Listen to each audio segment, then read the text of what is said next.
Hey, I'm FriendlyBaron and this is the anticipated episode 2 of my series Casual vs Speedrun in GTA 5. As a refresher, at the end of episode 1 we finished pulling favors in the police lot here. If you'd like to catch previous episodes first, or go check if new episodes are released, there is a link to the series playlist in the description. The mission up first today is Chop, where we'll be attempting to kidnap Stretch and Lamar with everyone's favorite character, Chop the dog. As we approach the house to begin the mission, the speedrunner will just barely squeeze between the fence to trigger the mission checkpoint, compared to the casual taking a slightly less ideal parking spot. Most yellow dots in the game bring you to an instant stop, along with instantly triggering the mission, so all that's needed is to touch it, even if still in a car. The speedrun then utilizes taking cover on the wall in order to get ahead of Lamar. This does not save crazy amounts of time, but does save a little bit, along with giving the runner some downtime to say, look at Twitch chat or finish eating breakfast. Once Lamar gets close to the van, the speedrun will be a good friend and open the door for Lamar. Then we'll immediately be a dick and back the van up into Lamar in order to get him in the car faster and build up momentum, and use that momentum to smack into the tree and turn around faster.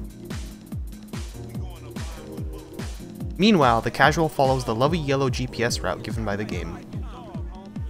At the top of the ramp coming up, the speedrun hits a pretty important brake boost that gives the van oodles of speed for the rest of this drive up the hill. I'm planning for my next video to be an explanation and a full guide on what a brake boost is, how it works, and how you can do it yourself, for anyone not fully in the know about them yet. The rest of this drive and the beginning of chasing Stretch's motorcycle is pretty straightforward. Sometimes the game is just linear enough that not much can be done to save time in major ways. Though the better driving by the speedrun does save seconds here and there, it's just not easy to see straight away. What can be seen right away though is the speedrun will now duck into this alley to skip the end of the chase sequence. Just like in mission number 2 of Franklin and Lamar, we can't directly go to the end without losing our target. However, shortcuts like this alley can be used in order to cut some small sections off as long as we don't get too far away. By cutting to the end, the motorcycle will try to catch up to us as fast as it can go, also known as rubber banding to us, saving a fair bit of time. Now heading into the rail yard foot chase, Stretch runs at a constant pace, so all we need to do is keep up with him as the speedrunner. By jumping off the building to the right instead, we skip the cutscene that plays by giving direct chase, which results in a funny visual of Stretch phasing through Franklin as we chase him. The rest of this section is pretty straightforward. The speedrunner only has to search 2 rail cars to progress the mission, whereas the casual run is going to slowly search a few of them. The saddest part of the run does occur here though. The speedrunner has to kill a dog. In order to skip a cutscene where Chop goes to have relations with another dog, we have to put him down. It's sad every time. The speedrunner goes directly to the boxcars needed and uses the gun to position perfectly in front of the trigger to open the boxcar in order to not waste any time with the character repositioning before playing the opening animation. You can see the dog cutscene on the casual playthrough now. I just want to add a quick note that I'm again playing as both the casual and the speedrunner in these videos. A few people, but not many, were critical of that, but I'm going to be sticking with it as it gives me control to make the casual look the way I think it should, based off watching others play over the years as well as trying to follow the game in the most doing it Rockstar's way fashion that I could. It's just that calling it Rockstar's design and instructions for speedrun isn't a great way to explain a video's premise at first. Both types of gameplay are again synced up for a bit, up until this intersection. The speedrun will turn to the right and go straight to the end of the mission.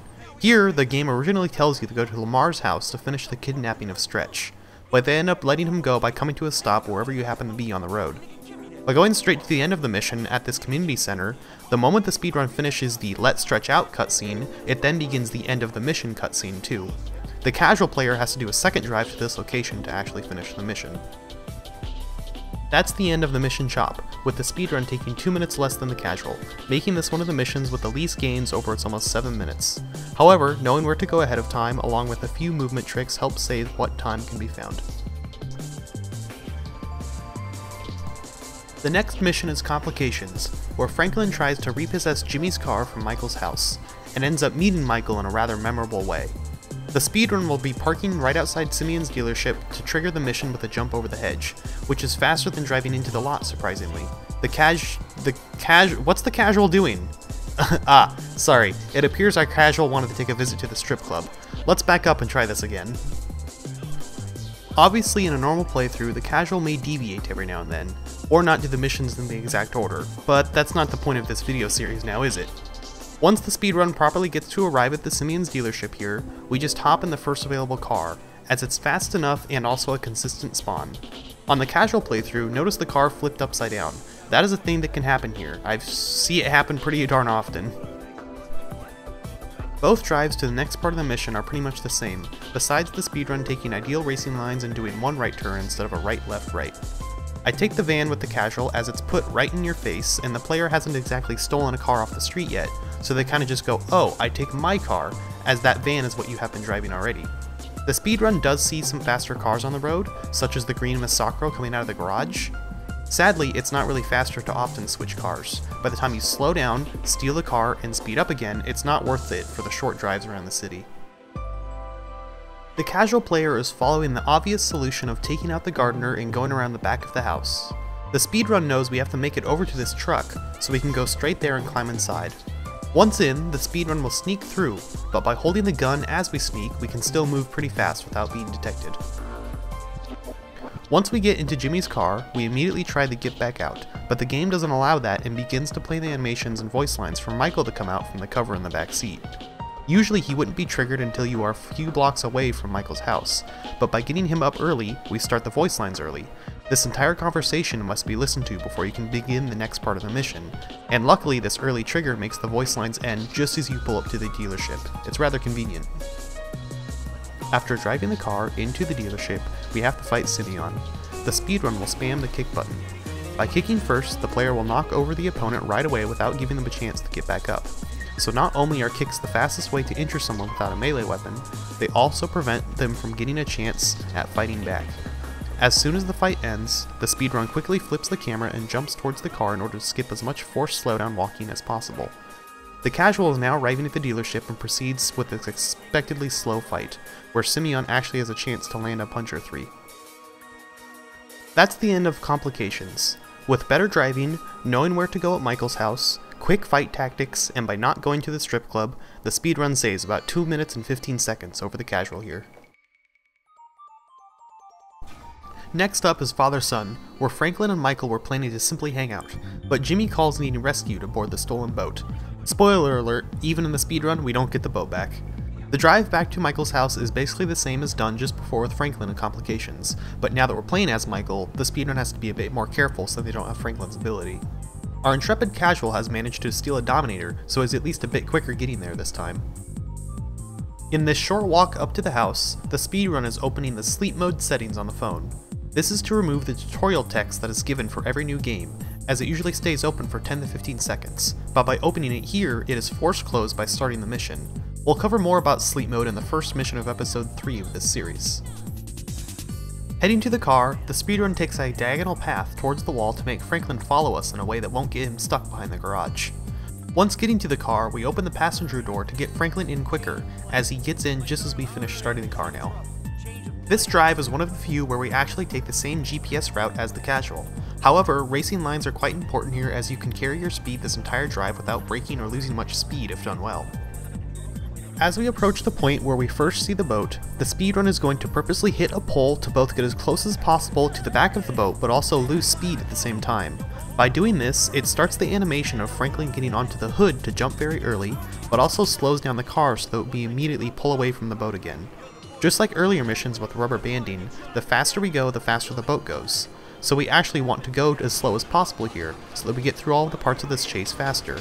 But we also have to sometimes get close enough to the boat to trigger the next section of the chase, so that requires going faster.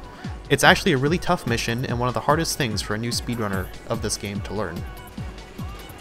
So this section 2 is where Franklin fights the guy, and he shoots our car.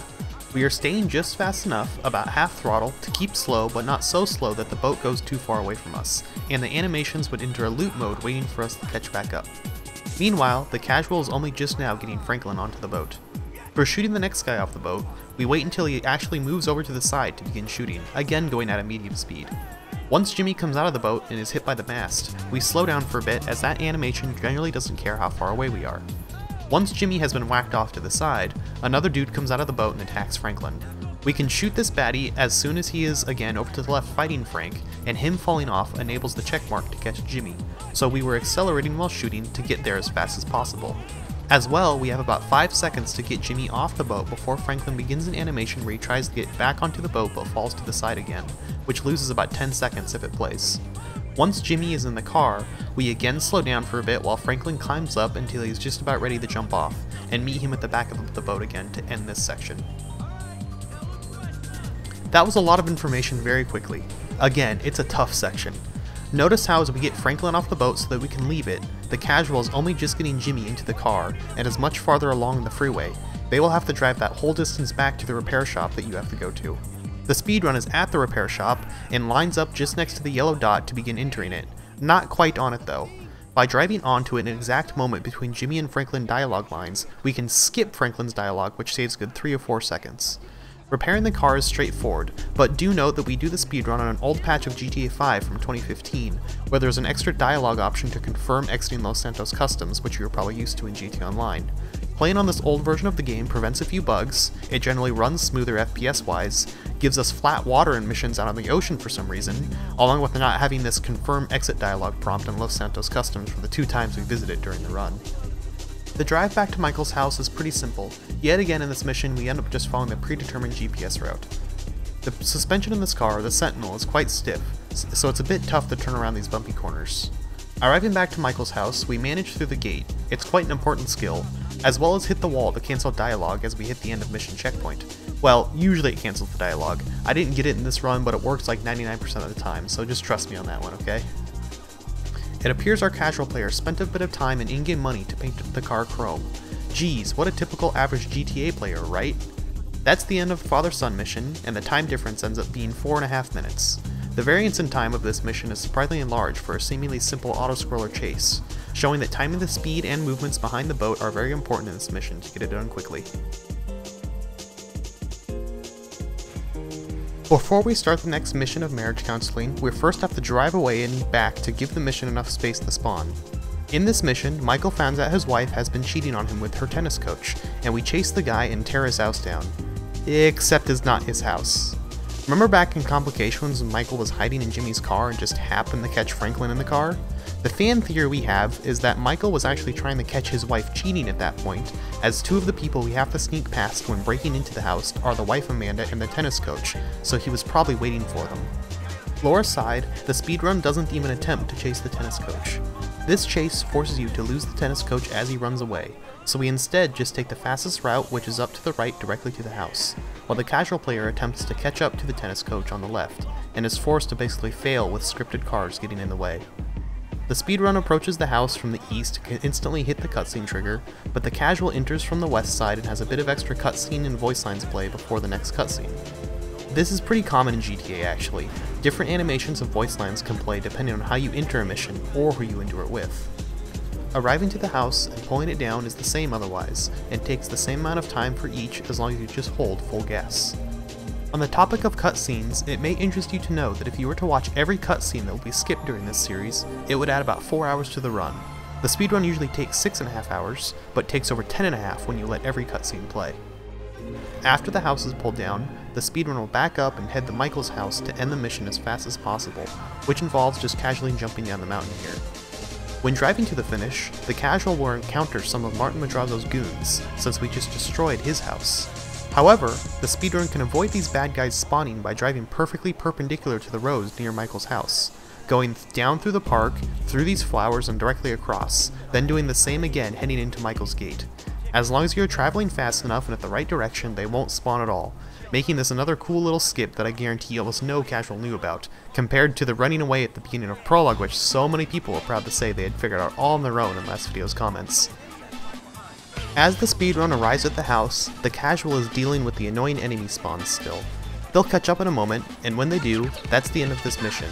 Driving faster and knowing directly where to go, along with skipping the enemies at the end, allows the speedrun to save 1.5 minutes over just under 3 minutes of gameplay, making this one of the shortest missions of the game with lots of time-saving strats.